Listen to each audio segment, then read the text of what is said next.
FUE magazine, the authority on hair restoration surgery.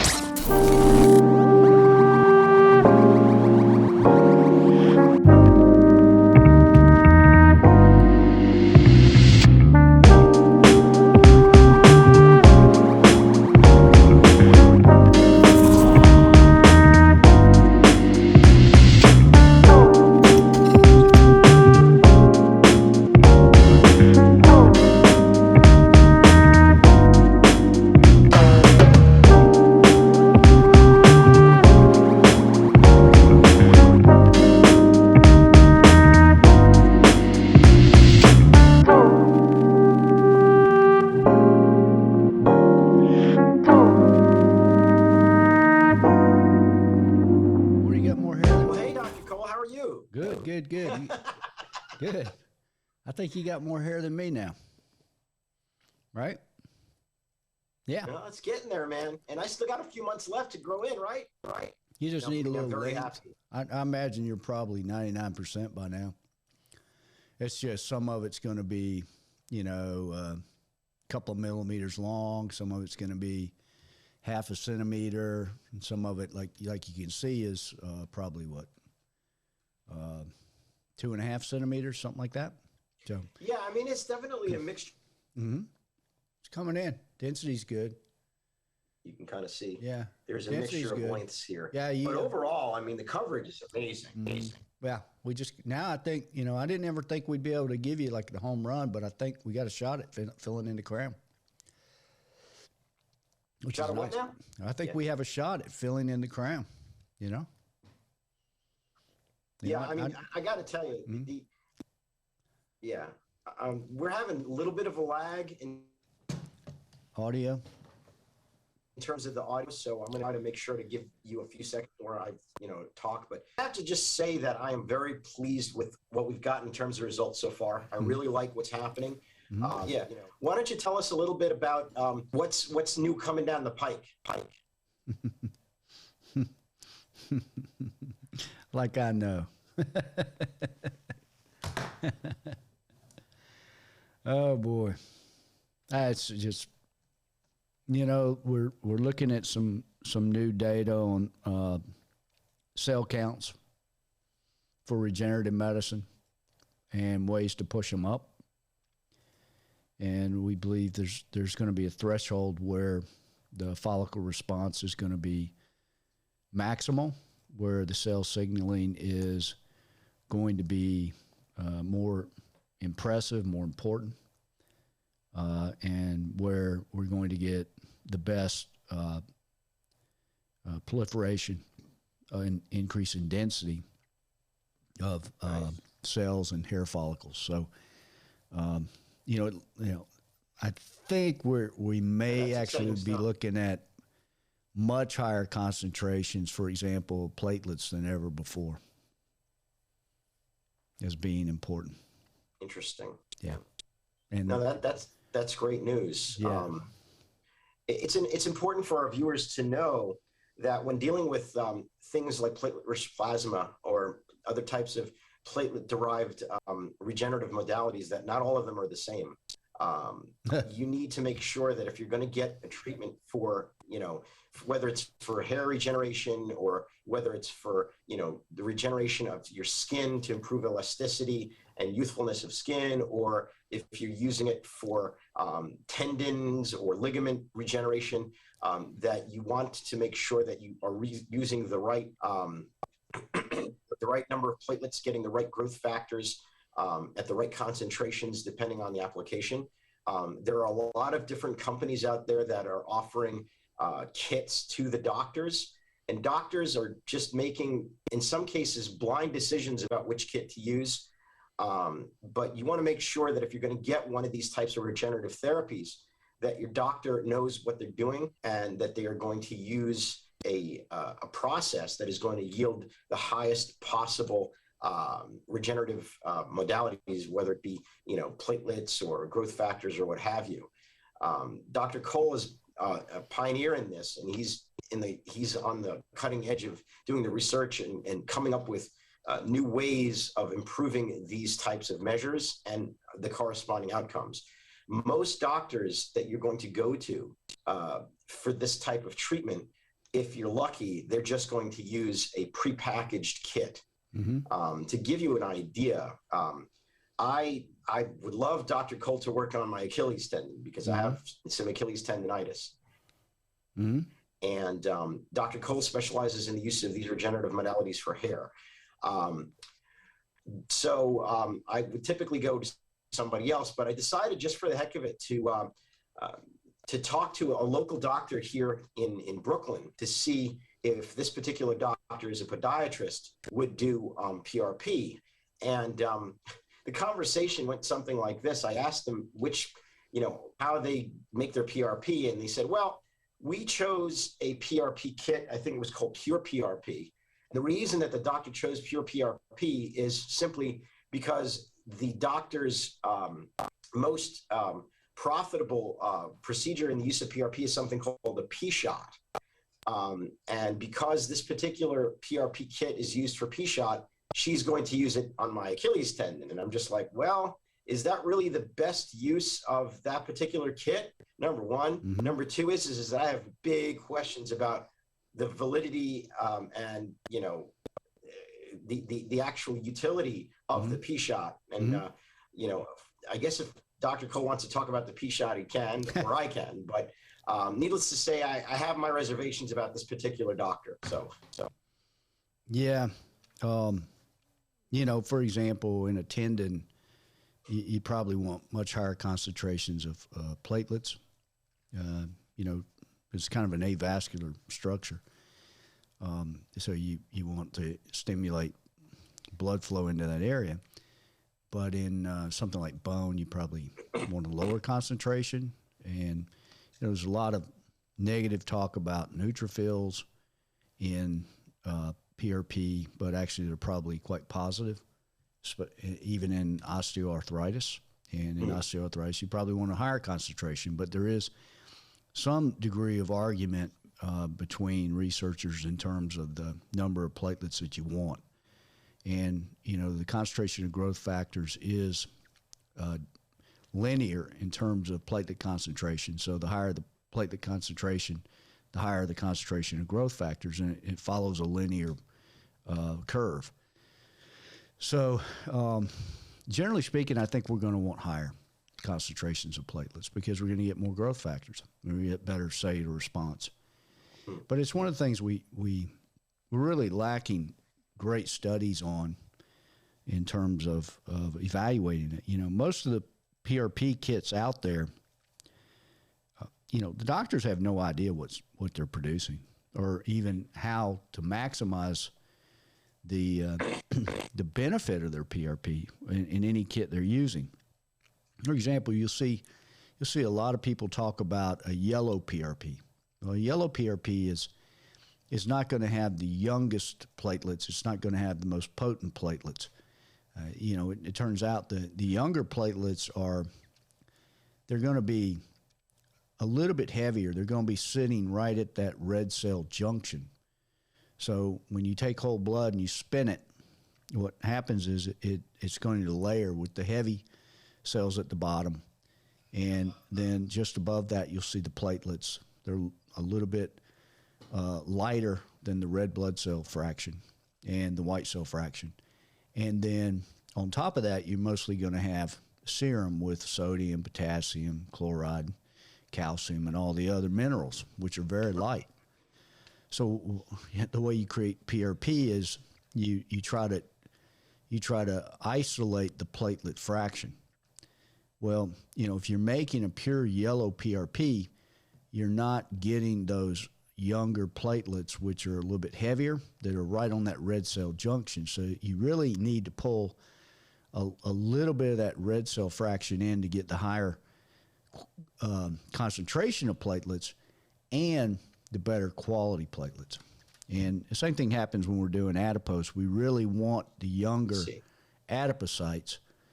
So when we're harvesting the adipose, and let's say you do an enzymatic digestion of the fat, you're going to pull off the more peripheral adipocytes, which are collagenase held up by collagen type 2. So you use a collagenase type 2, but that doesn't free the younger adipocytes, which are more centrally located.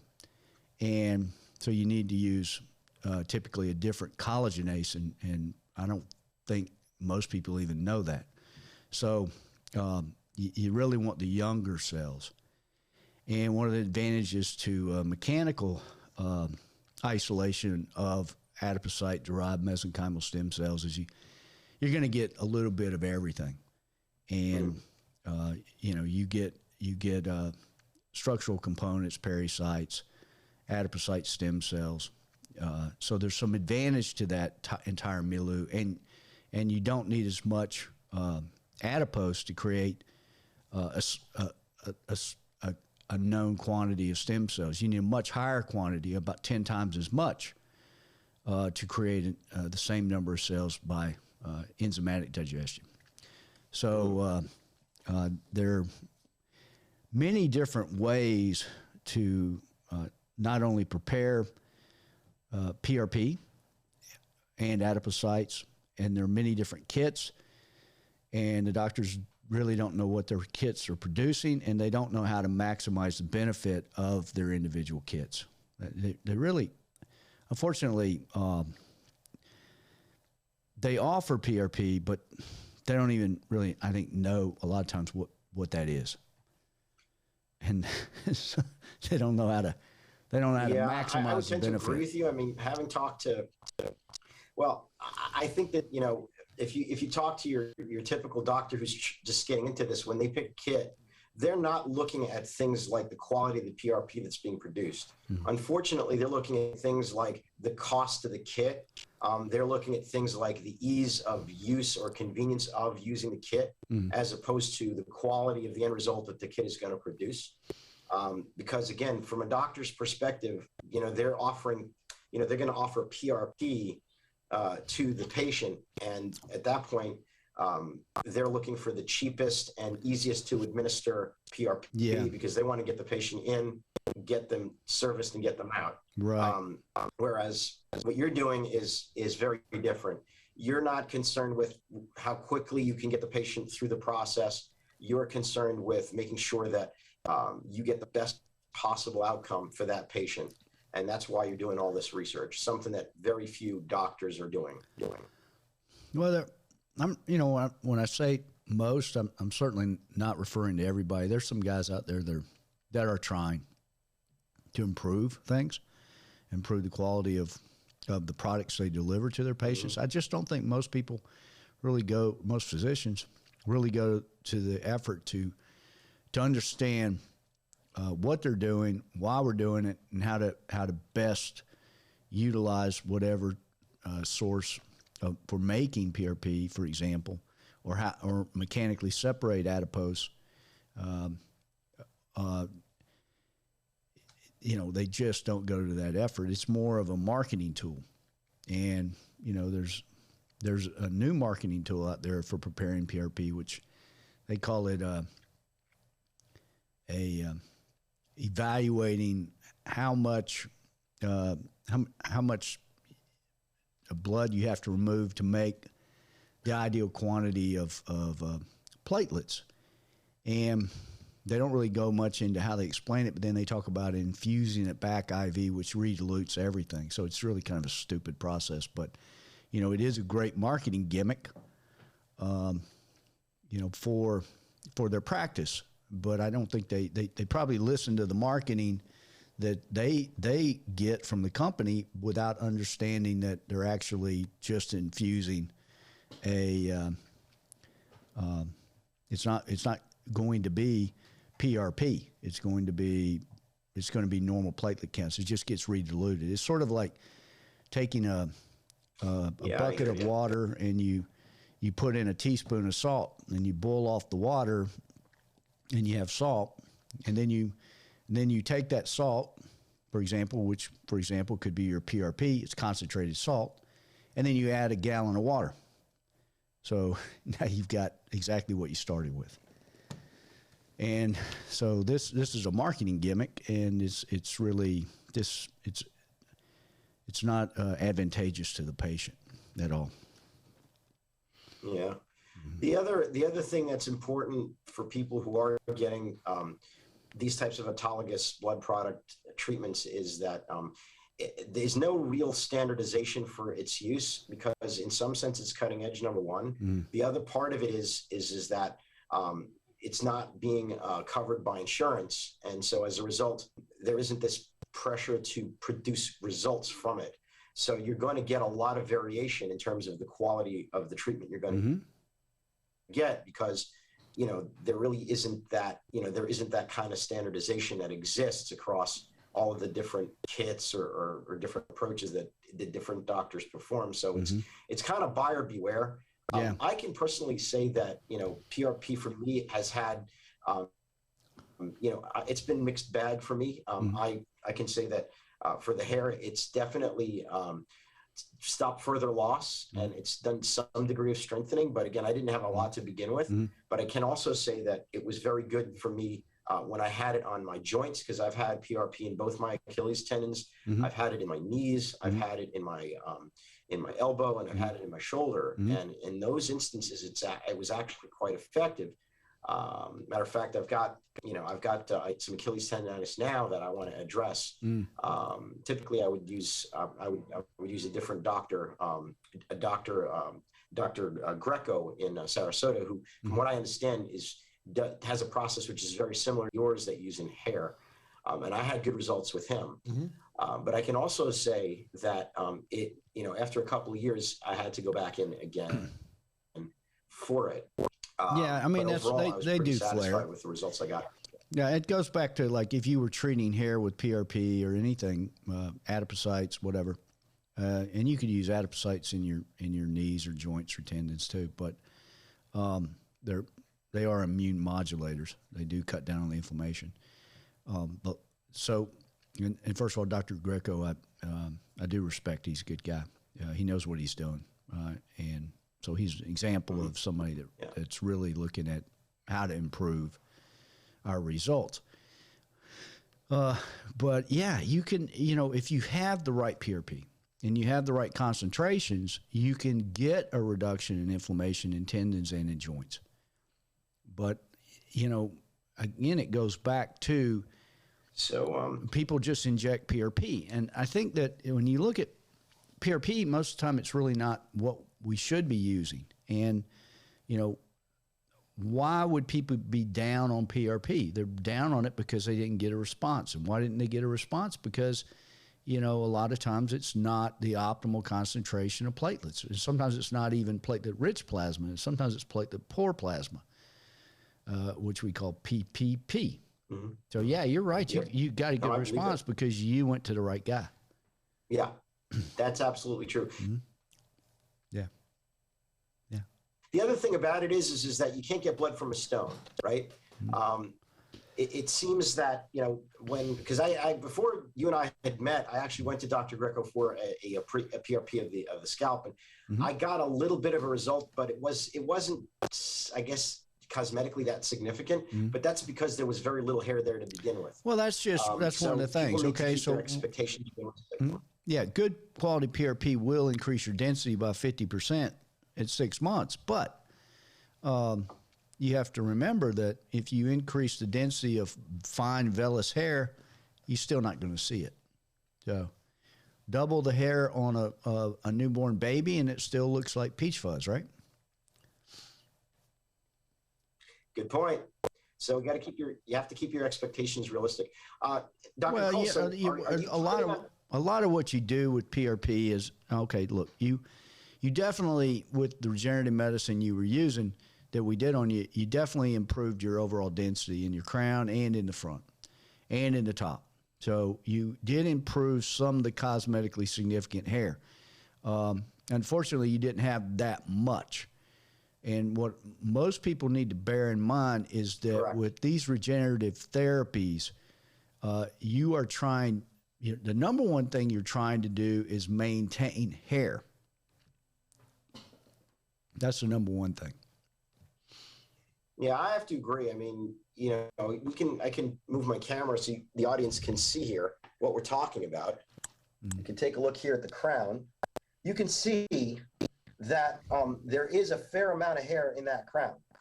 Very little hair had been transplanted there. So most of what you're seeing there is going to be the result of the regenerative therapy plus the topical that we're using. Yeah. Yeah. So, well, you weren't on a really strong topical when, you know, and I didn't even realize that until after we'd done your surgery. You probably were on a dose that was too weak.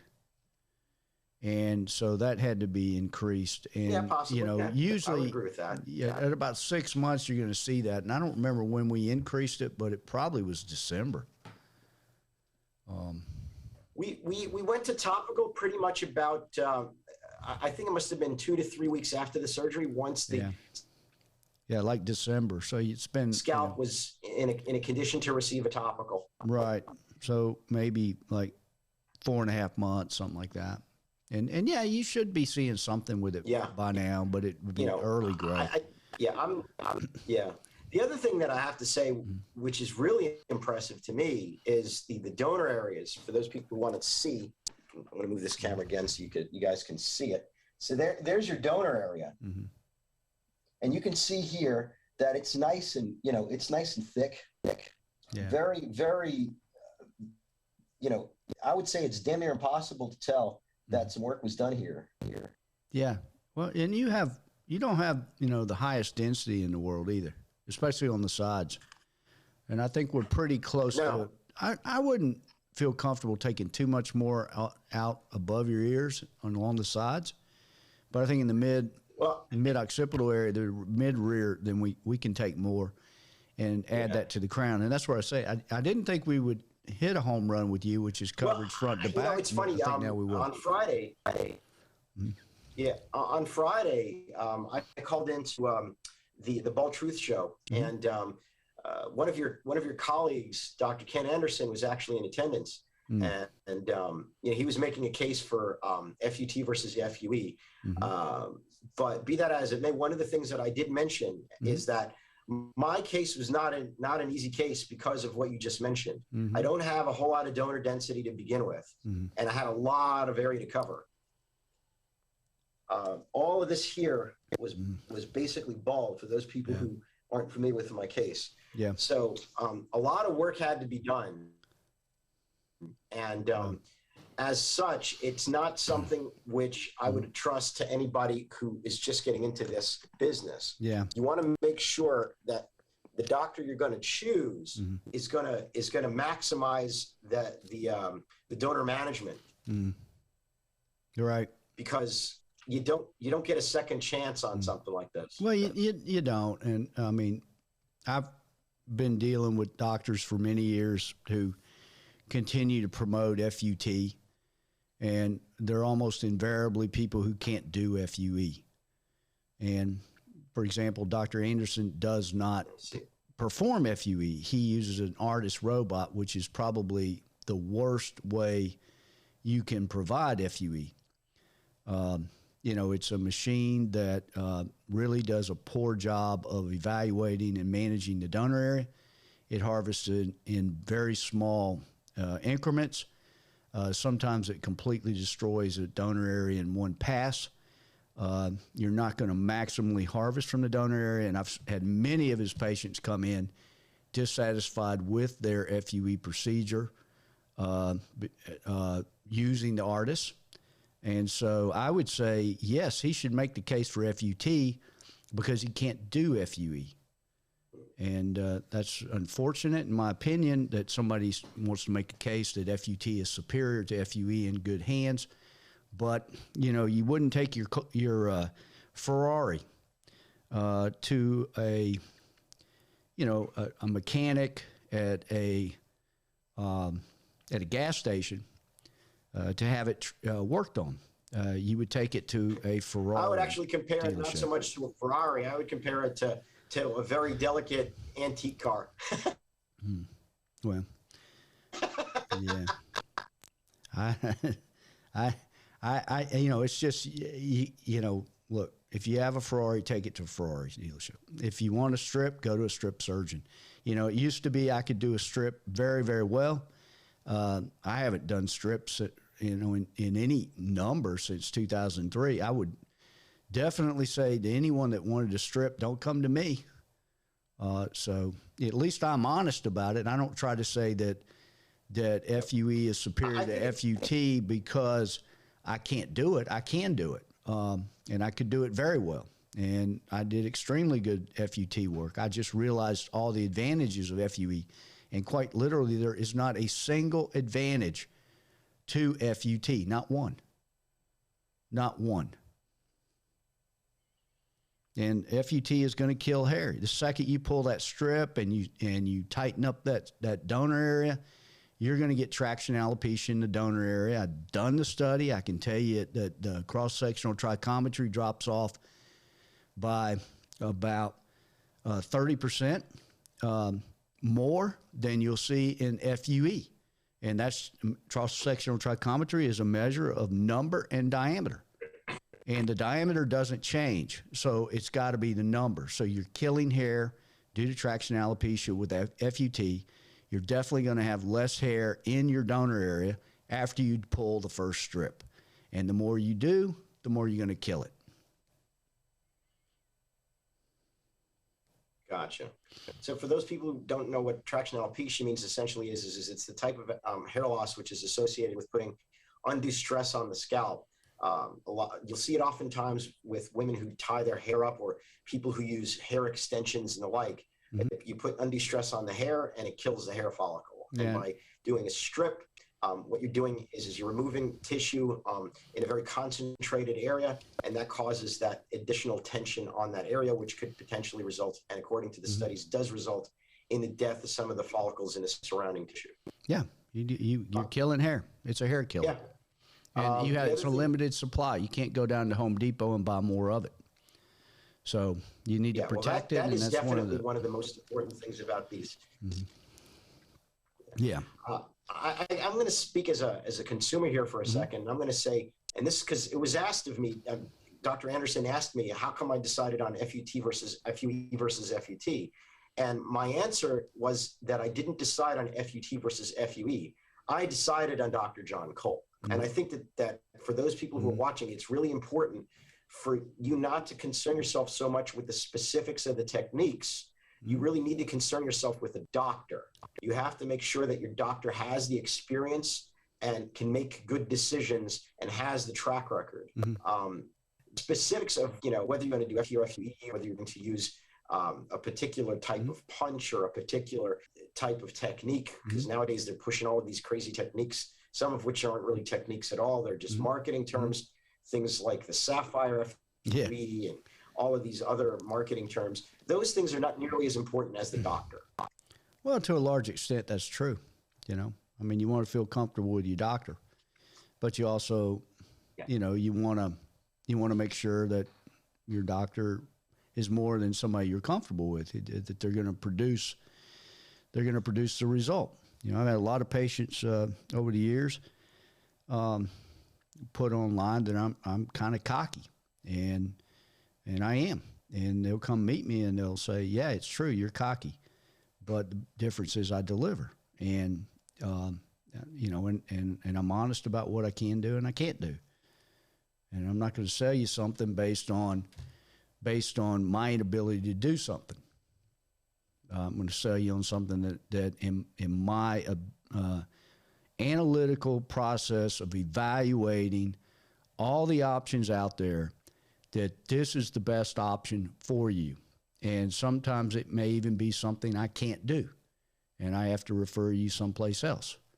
But I'm not going to sell you on something just because it's the only thing I know how to do. Yeah, and that to me is what led me to you, just for those people who are watching, because you weren't the first doctor I got in touch with, but you're the last doctor I'm going to use precisely for that reason. You want to make sure, and again, for those people watching, I personally thought that Dr. Cole was the right doctor for me, and it may not necessarily be the right doctor for you, but The important thing is you want to make sure to take your time and understand what it is that the doctor is going to do. Make sure that it sits well with you. Don't go to the first person that you talk to. Interview different people, and make sure that you aren't. If you're going to do this, make sure that you budget a reasonable amount of money, and don't be price sensitive. Make sure that you're going to focus on quality, both of the outcome that the doctor's been able to produce.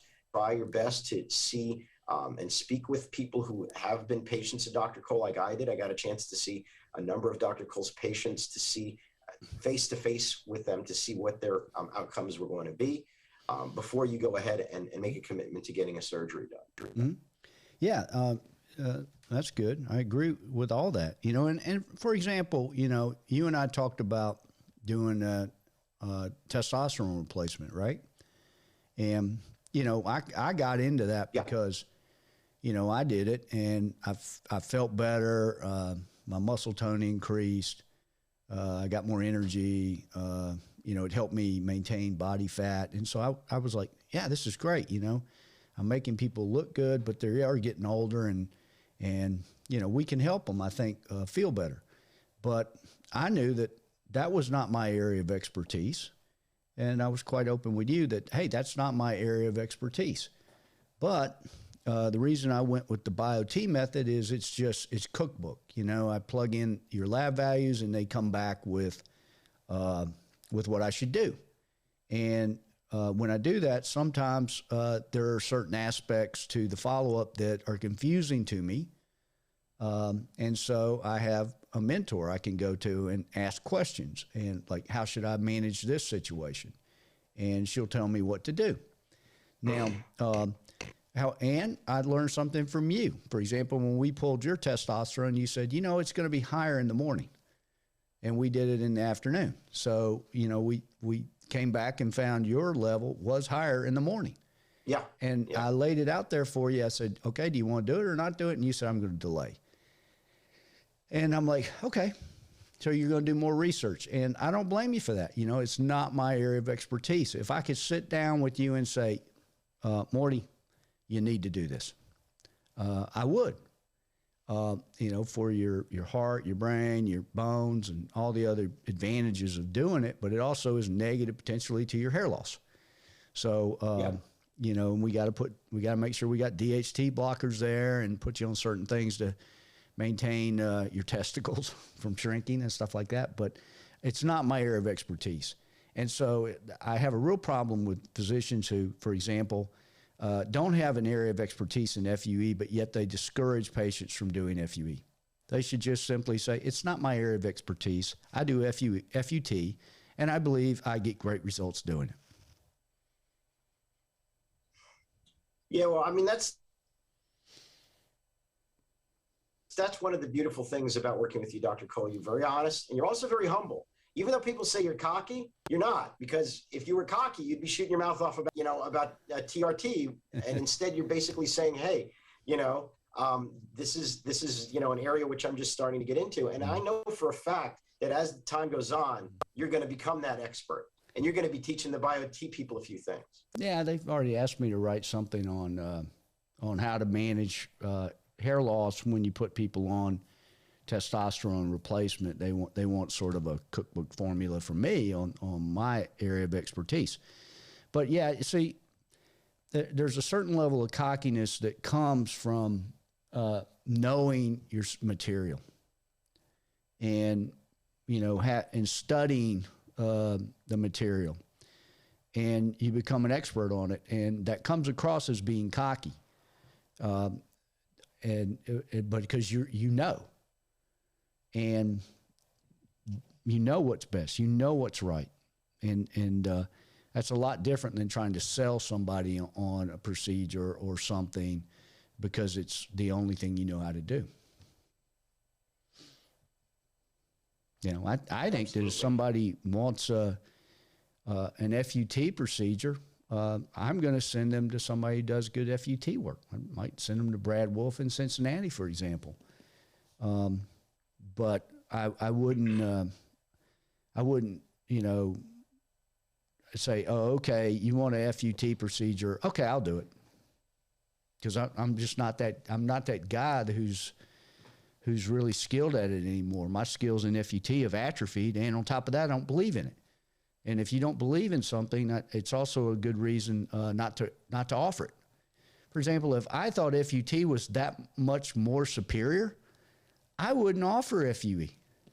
You know, if I don't believe in it, why would I do it? Oh, I believe it. Well, I can tell you personally, like I said before, yeah, I am very pleased with the results of both the placement, which, I mean, hair placement, FUE, FUT is going to be about the same, but the real, the real proof is in the pudding is what my donor looks like. And my donor looks, and as the time goes by, the donor area looks stronger and stronger than it was the week or two before. To the point where it's impossible to tell when anything was done. Yeah. And that is not something that with FUT will be the case. Even the best FUT scar will still be visible if you're looking for it. But the other thing that's important to realize is that not all FUE is the same either. Mm-hmm. You can have an FUE surgery and you can end up with pretty significant scarring, even though it is FUE. Yeah. Why don't you talk a little bit about that? Well, first of all, every patient is a little different, okay? And so your approach to these patients is going to vary based on the type of skin they have. Is it hard? Is it soft? Is it rubbery? Is it loose? Is it firm? Is it very elastic? And so your approach to these types of skin is going to vary. And then your approach to the number of hairs per follicular unit that you're after and how big the follicular groupings are is going to vary. So in other words, you can look at patients as some of them are nails, some of them are screws, some of them are carpet, some of them are, let's say, bricks. And you have to have the tools to deal with the type of patient you come across. You have to know different methods of harvesting grafts in order to be successful on all patients. So, if a patient's a screw, for example, you're not going to get out a crowbar and try to get that screw in. So, you have to approach every patient individually. And so if you approach every patient with one tool or two tools and one method, you're going to fail some of the time.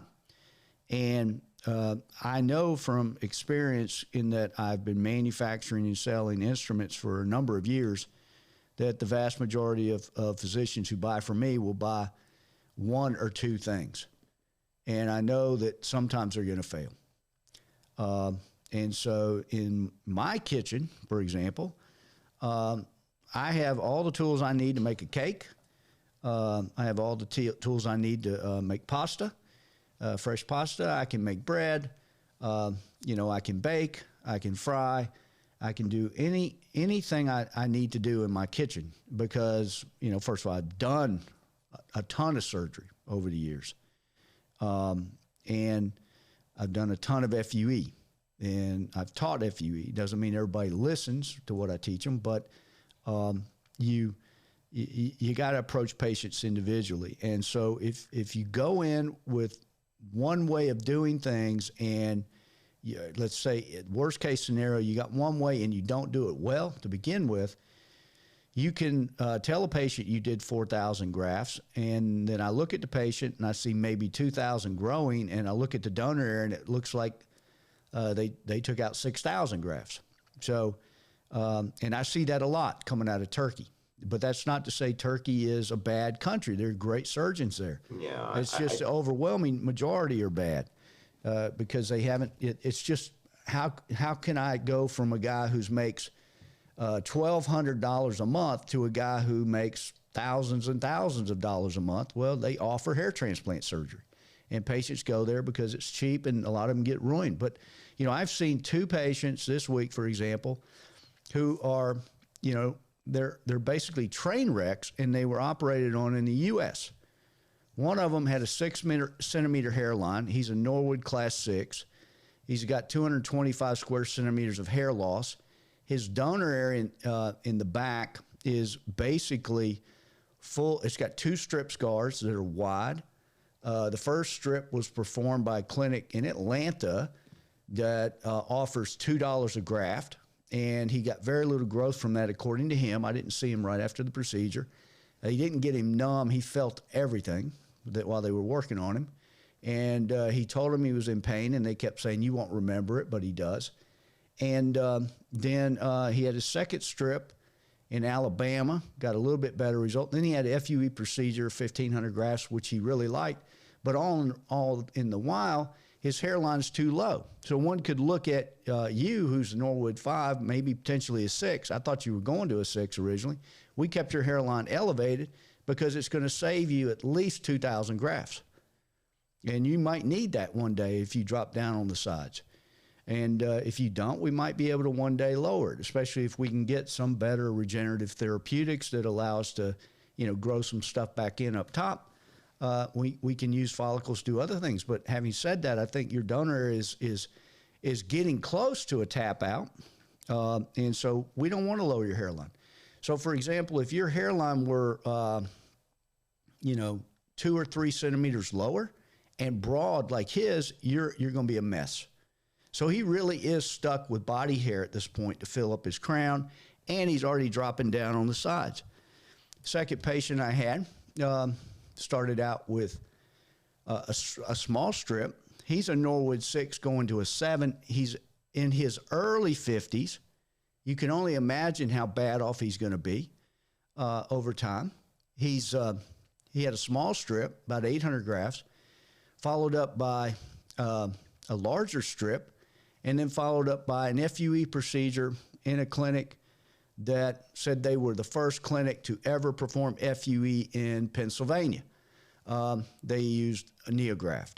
And of course, we know by definition, neograft means that the surgeon bought a neograft machine, and he hired assistants from the neograft company. They provide them.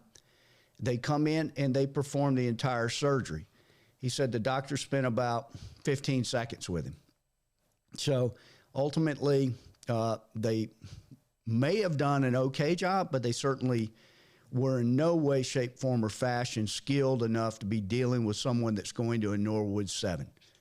And so, and I have been involved in as an expert witness in a legal case brought by a patient against a surgeon who used a neograft, okay?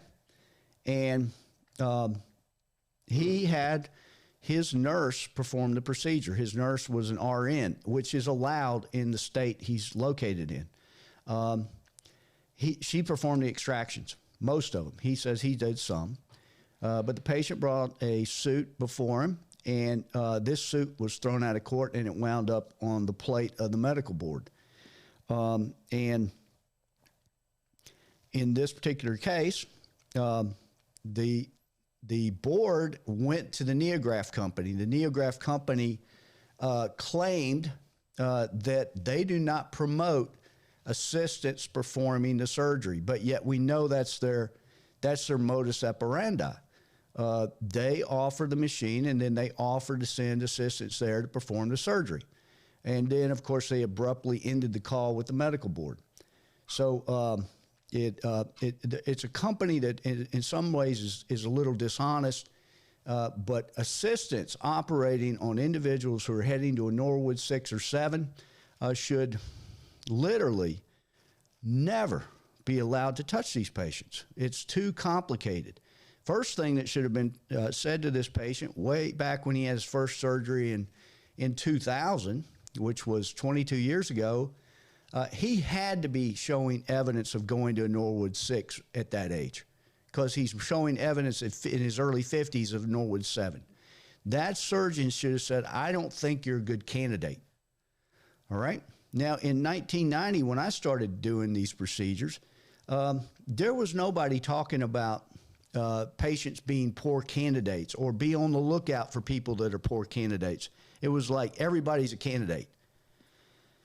And that's all changed. There's a lot of push today to be more selective with bringing patients into your practice. However, unfortunately, there's too much unscrupulous behavior still. And if you have a formula where the doctor is told that hair transplant surgery is simple, we're going to send a team of expert technicians in to perform the surgery, and they walk in and do surgery on a Norwood 6 or someone that's moving to a Norwood 7 without that doctor understanding that this patient is not a good candidate for a hair transplant to start with, that's a formula for disaster. Yeah, I would agree 100%.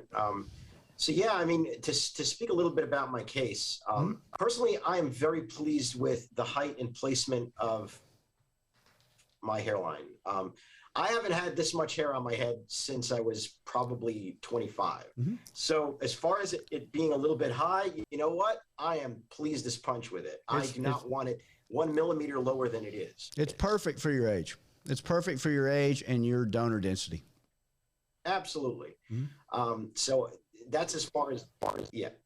It basically is where it's supposed to be. So that's number one. You know, would it look better to be lower? Go ahead.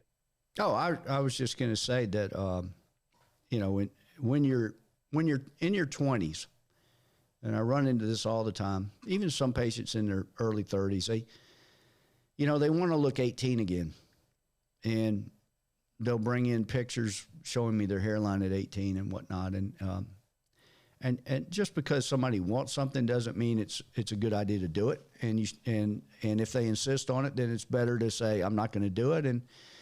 And if you do it, you're going to regret it one day, but I'm not going to do it. So if you really want that, go someplace else. Your hairline is based on your donor density and your degree of hair loss is where it should be. It's about 8 centimeters. And, in some people that are going already a 6, we might go to 9 centimeters. Actually, hang on one second. Yeah. You going to measure it?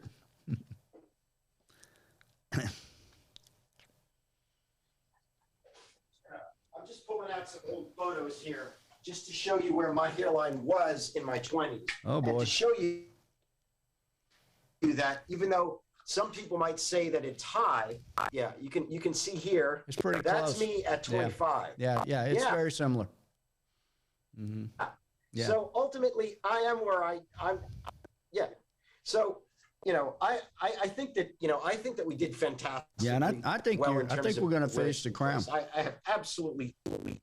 Yeah, that's really exciting to me, actually. To be honest. Yeah. The only thing that kind of surprised it's so funny, I look in the mirror and in certain light, and for whatever reason, in this light, it's looking fantastic. It looks a little bit lighter here, but that's because I've got whiter hair. But even if I dip down, you can kind of see this area here is a little bit thinner. And this is the only area where we might want to do a little something. But I mean, overall, the density is quite good. And the hairline placement is really good. And I mean, it looks like I had nothing done. Yeah, you don't have like real coarse hair either. So if you have telephone poles for hair, they're going to cover better than toothpicks. So, the density's good and the coverage is going to be really good once you get everything's out to a stylable length, and some of it is not yet. But a lot of people, a lot of surgeons, in my opinion, make a mistake in the hair transplant where they have to realize that when somebody's a Norwood 5 and you're not going to try to hit the whole head, you got to have 2 hairlines, one in the front and one in the back. And the hairline in the front is always going to be a little thinner than the hair behind it because you're starting with single hair grafts. And same thing, you want to try to do the same thing toward the rear of the hairline.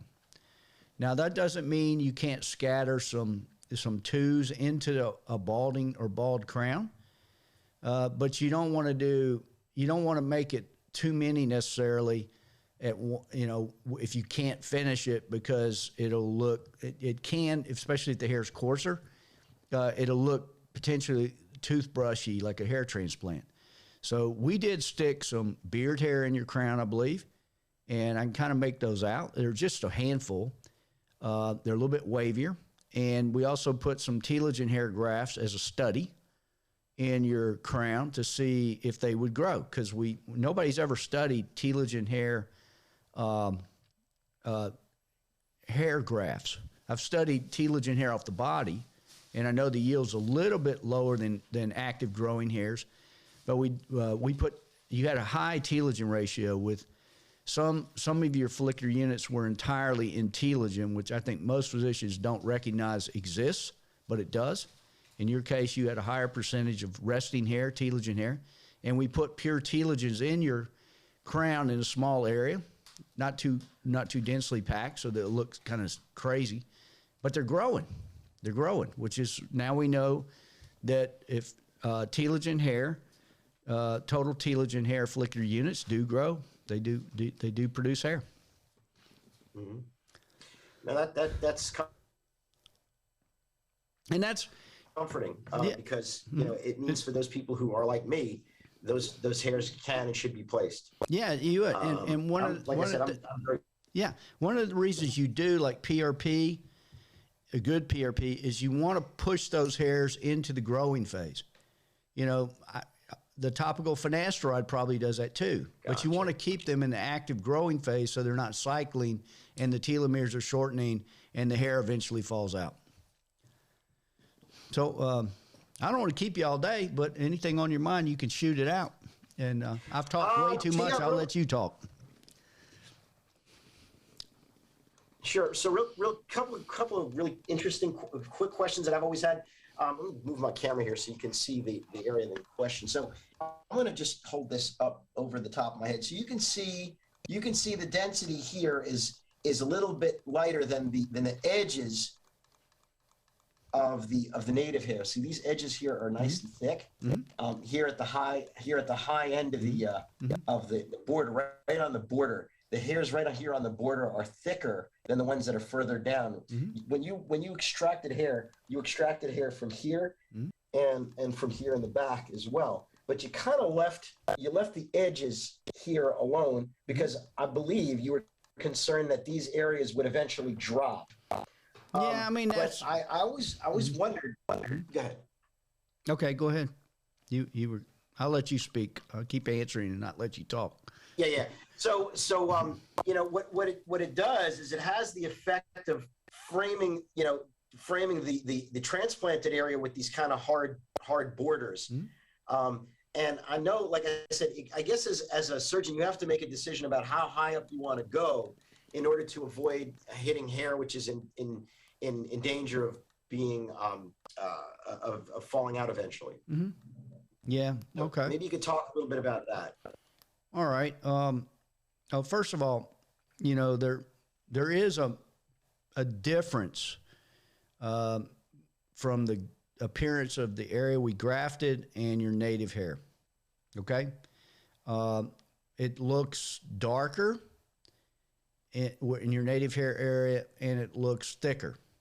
Well, there's a couple reasons for that.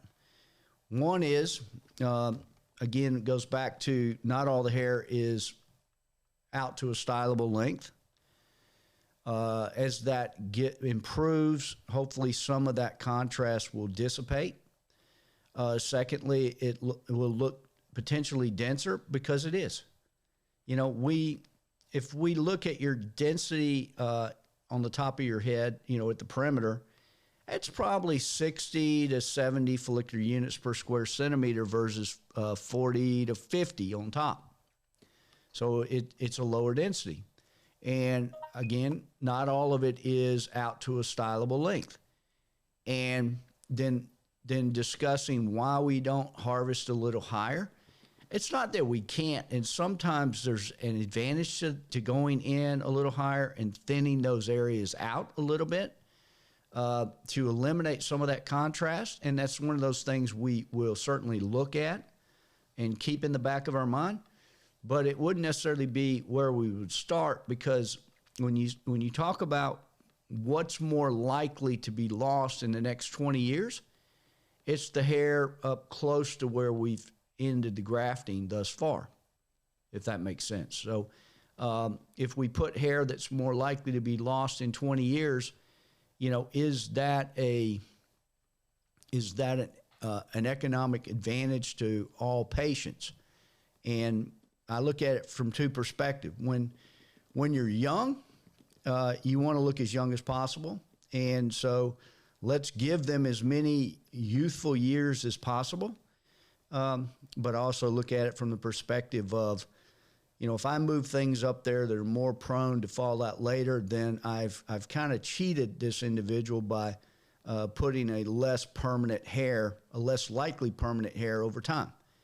And I think if you put in that perimeter, if you put your topical finasteride there and you keep doing biologics that will help you maintain and improve the density, we might be more likely to be able to utilize that hair. And there's doctors that do it, like Dr. Zarev goes into places that I don't normally go, but he also pushes cases routinely into the 13,000 graft range, and he gets great results with it. How permanent those results will be, we will know over the next 20-something years.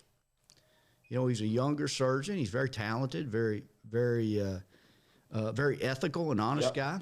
But he is younger, and some of the work he's doing today, he may find turns out to be a mistake, but he may not find that out for 20 years. Like you can have retrograde alopecia in the donor area. It's a tough call because, like you said, we don't have a crystal ball. Everybody's going to age differently. Yeah. Well, You can lose up this way. You can lose going back this way. But Dr. Zarev tends to harvest lower and more anterior and more superior, and he gets great results because he can move more hair.